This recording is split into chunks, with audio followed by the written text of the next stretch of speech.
Hello Tech Explorers! Today, I'll be showing you how to use the two modes of the buttons on our maker board. We'll experiment with displaying different animations when the button is pressed and when it's long pressed. Let's get started.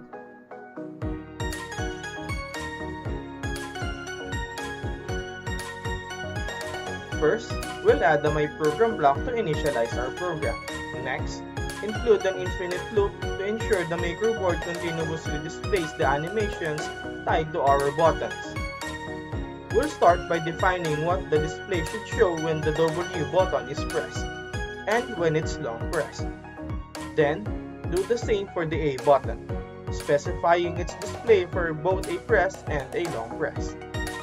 Follow this with the S button and finally the D button, setting the display behavior for both a regular press and a long press for each. Our program is complete. Let's test it out on our maker board now.